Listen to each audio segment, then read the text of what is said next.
Storage devices, CDs. Recordable CDs. A CD holds either 650 or 700 megabytes of data. By modern standards, that's not very much. We go back to the 90s, that was a ton. No, now, the smallest USB key you get is probably as big as a CD. And CD drives could be internal or external. They used to connect to the IDE. Now, if you find one, it's even chance IDE or SATA. And they had speeds, 1x, 2x, 4x, and so on. And the X is just a multiplier. A single speed was 150 kilobits per second. Now, DVDs hold significantly more. A standard DVD holds 4.7 gigabytes. That's a lot of data. A double-sided DVD, well, before I get to double-sided, let's just go to the double density, the double layer. Double layer holds 8.5 gigabytes. A double-sided single layer is 9.4 gigabytes, and a double-sided double layer is 17 gigabytes. That's a lot. We don't generally see that much. We normally see just a single-sided single layer at the 4.7. But DVDs hold quite a bit. But there's a little issue on DVDs. There are two formats. There was a plus and a minus format. And they intended one format to be used for movies and Hollywood and the other format to be used with computers. And the two were not supposed to meet. Well, they did meet. And so you get plus or minus DVD recorders, and you get plus and minus discs.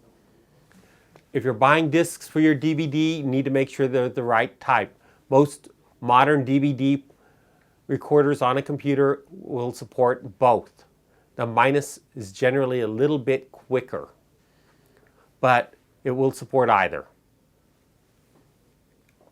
Blu-rays, 25 gig per side.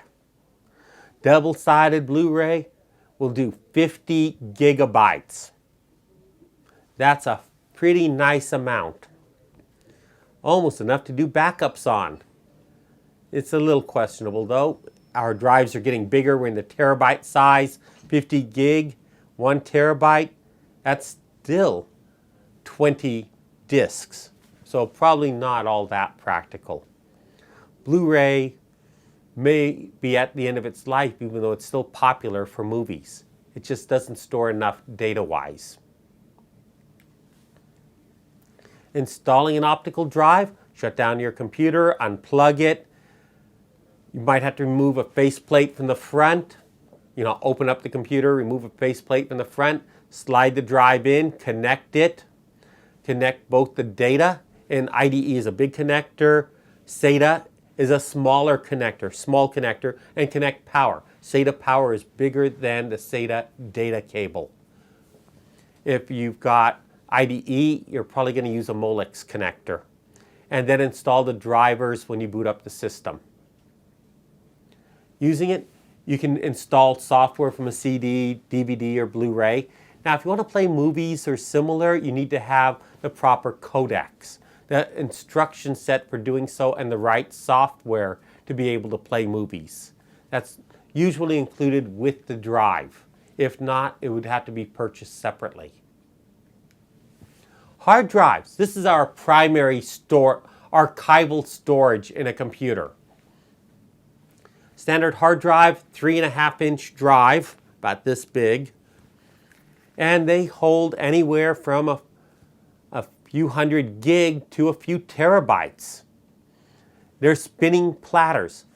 Discs and platters that spin around. There's a head with an actuator arm that moves the head to the right spot on the drive for reading. And you've got multiple heads, multiple arms based upon how many platters you have.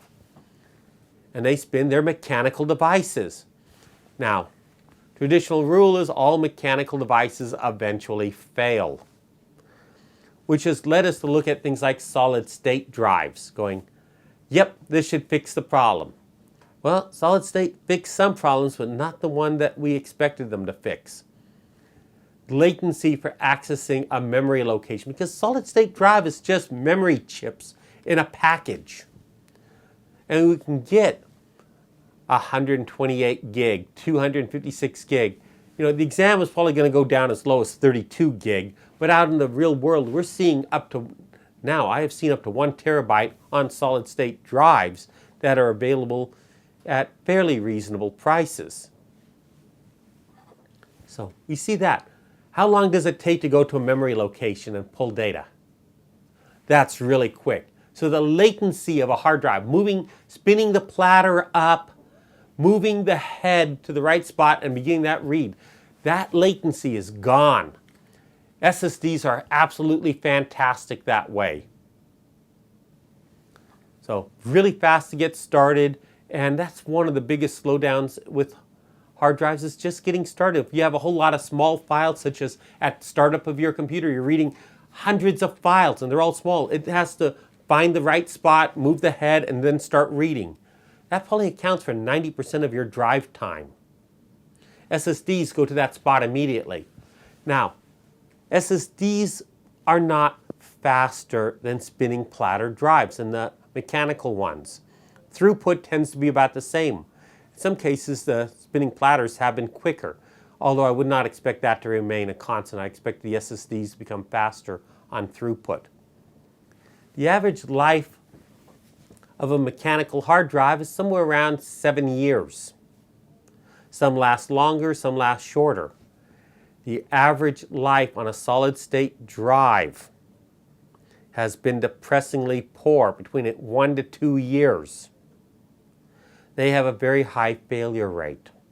Hopefully this gets better over time, but currently industry trends are pointing at it getting worse as they increase density instead of quality.